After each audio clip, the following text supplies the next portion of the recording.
My name is Helen Webster, and I am the author of a Canadian historical trilogy, of which Medical Man is the first volume.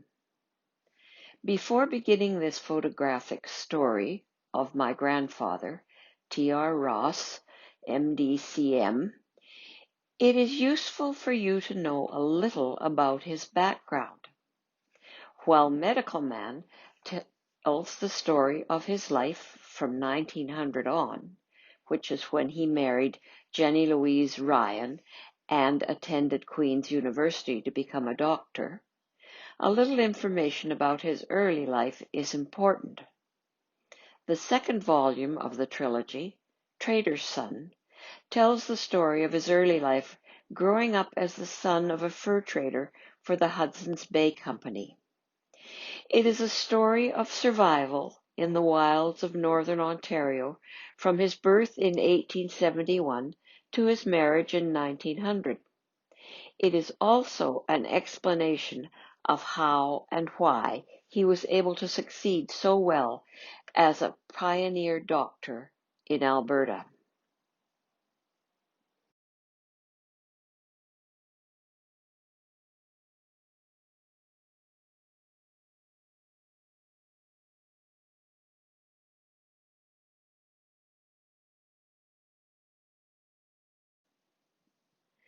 This is a picture of Robert's mother and father, Marguerite MacLeod and Thomas Barnston Ross, taken on their wedding day in 1867 in Chicoutimi, Quebec.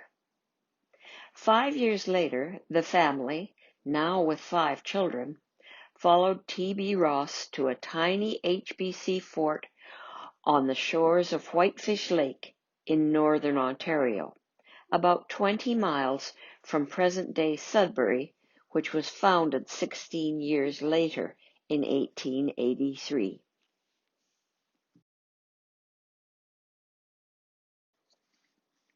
Medical Man begins in 1900 with Robert's wedding photo taken at the home of his mother, Maggie MacLeod Ross Mackenzie, and his stepfather, Peter Mackenzie. Robert is standing, second from right, beside his sister Sybil, with his younger brothers Colin, far right, and Alexander, far left. In the middle row sit Peter and Maggie, and in the front, Jenny is on the left, Arthur in the center, and Donald, the youngest Rothschild, on the far right.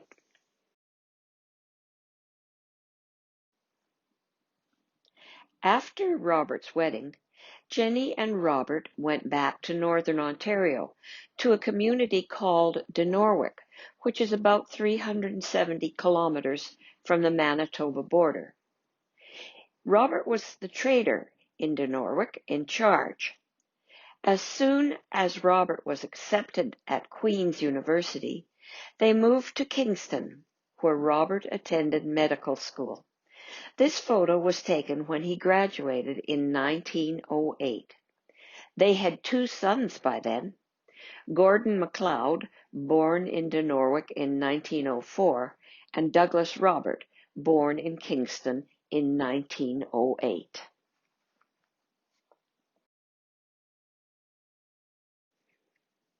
Rather than return to HBC postings, Robert decided to move to the new province of Alberta. He was restless and had heard of a prairie surgeon named Dr. F. Mewburn, who was making quite a name for himself in Canada's Wild West. Robert saw an advertisement in an eastern paper for a doctor for a small community called Bow Island in southern Alberta, and promptly applied. Jenny's journal tells something of her feelings as the family, along with 2 registered nurses Robert had hired, traveled by Canadian Pacific Railroad across the vastness of Canada to settle in Bow Island. Look in the middle of the back of the photograph. Flat prairie. Bow Island was so different from their home in Ontario, but the people were warm and welcoming to the new doctor and his family. No dust today, just miles of mud. The wagon on the right is drawn by horses, but the one on the left, with a harrow behind, is pulled by yoked oxen. Robert soon hired some local men to help him create an office and clinic in an abandoned hardware store where the family lived in 2 rooms above the clinic. The photograph shows Robert on the new front porch of his small hospital. There are several stories of his Bow Island practice in Medical Man, but one of the most frightening was the patient suffering from paranoid psychosis who arrived in his clinic one morning shortly after he had opened the doors. The family had been in Bow Island for about 6 months, and Jenny had made good friends when Robert saw an advertisement for a locum, temporary replacement position for a doctor, to take over from Dr. Mewburn in Lethbridge. He promptly applied and was accepted. He moved his family to a home in the Prairie City and began work in the Galt Hospital. Lethbridge in 1910 was a substantial small city. Its wealth derived from the surrounding coal mines and its position as a distribution center for the CPR. Look carefully at the photo and you will see the Old Man River in the background.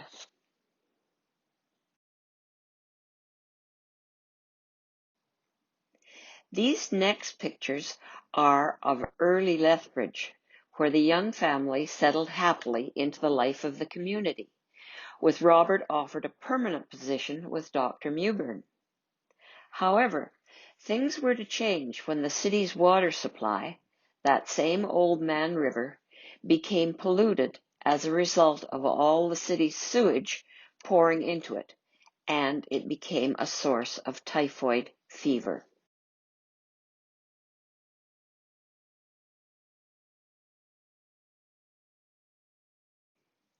Robert had been happy to work with and learn from Dr. Mewburn, but he was familiar with the scourge of typhoid fever as it had killed hundreds of children in Montreal when he was an intern in a hospital there. He began to look for another position. He was also ambitious and wanted to have his own clinic again.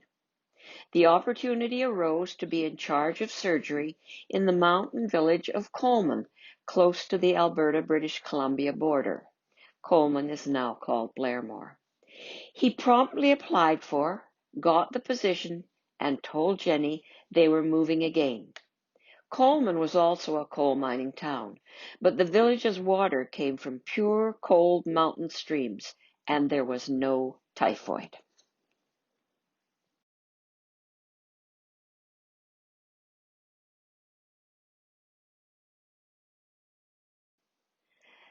This photo is of the Ross family, Jenny, Robert, and in the foreground, Douglas and Gordon, taken about 1912 in Coleman.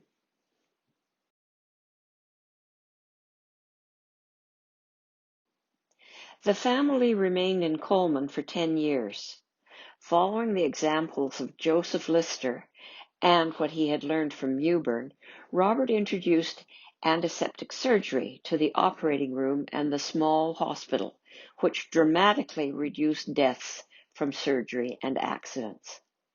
He continued to develop his expertise in dealing with mining accidents and was one of the attending doctors at the Hillcrest mine disaster in June of 1914. The small town was sunk into the depths of mourning for the 197 miners who died in the explosion. Soon after that disaster, World War I began, and many of the remaining men left to fight overseas. When the war ended, the Spanish flu pandemic struck Coleman, and Robert, like all the medical people, worked themselves to exhaustion fighting this killer.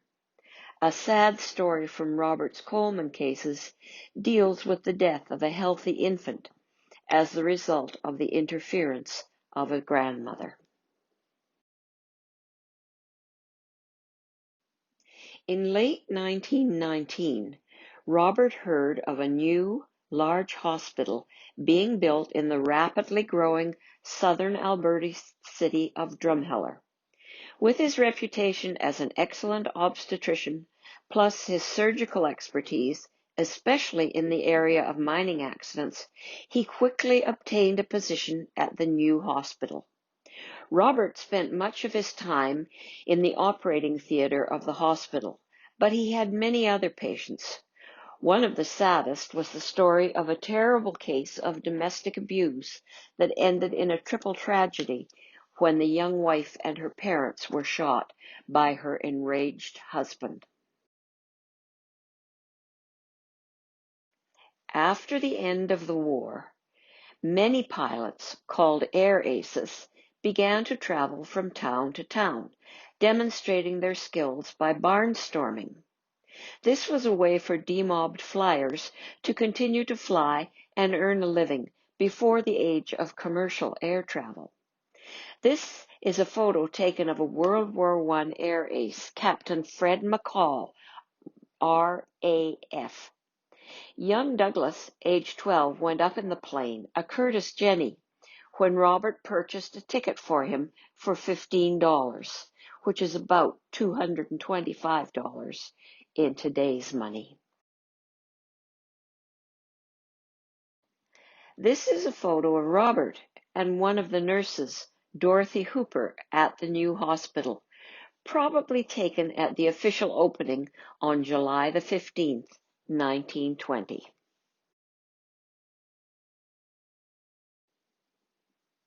Robert in the mid-1920s. Note the pince-nez glasses and the high collar. Both would be uncomfortable. The family built a new home with all the latest innovations, including an indoor toilet, which legend says was invented by a gentleman named Thomas Crapper. The automobile had come to Drumheller.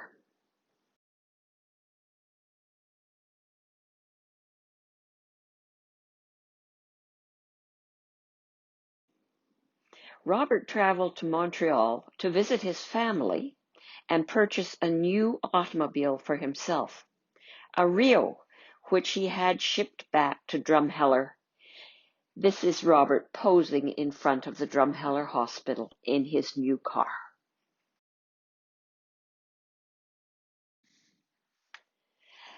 The town grew and prospered throughout the 1920s. The years passed, and Robert and Jenny's boys grew up. The boys, Gordon in the center of the photo, Douglas on your left, and an unknown friend on the right, took the Rio out to go shooting. Gordon became an excellent marksman, eventually competing at the Dominion level. Note the mud.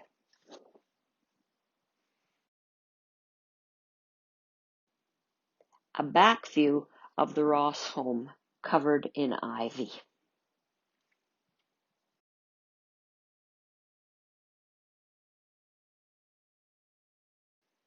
Gordon, on the left, married Elsie Gabriel, and in 1932 they presented Robert and Jenny with their first grandchild, Sheila Margaret, her second name honoring Robert's mother.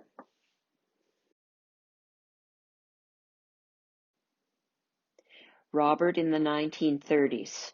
His glasses now had earpieces. The 1930s were hard years. The Depression dragged on. There was no market for the farmers' grain and produce, and the bottom fell out of the coal market. All the citizens of the small prairie city suffered. Robert told of a strange story wherein a car dealer's bankruptcy drove him into madness, and he held Robert at gunpoint for hours.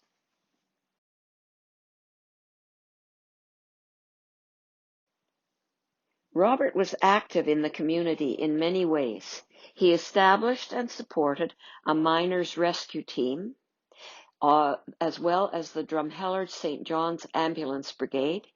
was the team doctor for the Drumheller Miners hockey team, and he was an active Rotarian, very involved in fundraising for the building of the Rotary swimming pool.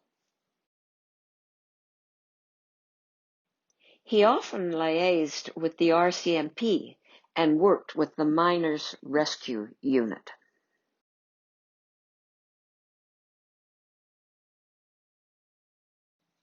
In 1934, he traveled to Cleveland to assist one of his patients and to visit his mother, Maggie McLeod Ross Mackenzie, his brother, Dr. Simon Ross, and his sister, Sybil Ross Hutchinson. Maggie, born in 1850, died in 1938. Her story is told in Company Wife. Maggie with her great-grandchild, Sheila.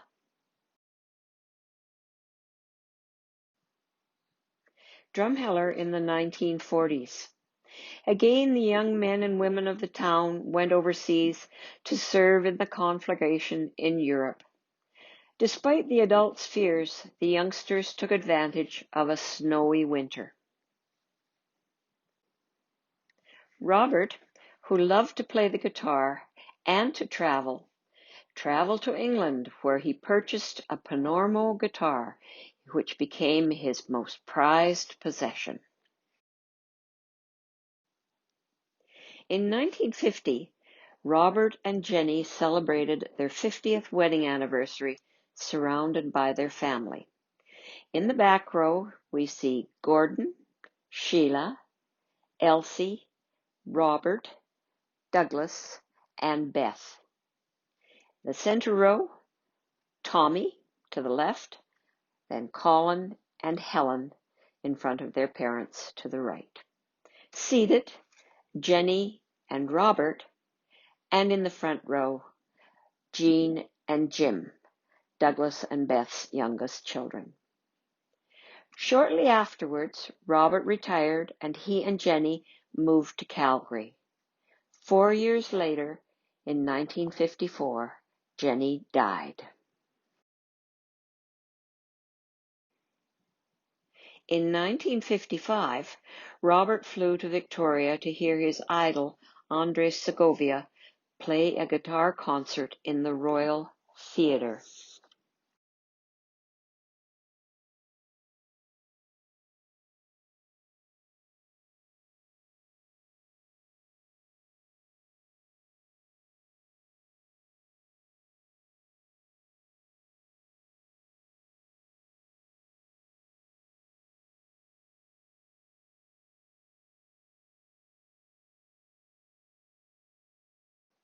He flew to Victoria once more. Remember, he began his life traveling by snowshoes and dog sled, to visit Douglas and his family. For the remaining years of his life, plagued by crippling arthritis, Robert remained at home in Calgary, where he spent his time collecting material for and writing out drafts of some of his medical stories and his case notes, all of which I have edited and rewritten for Medical Man.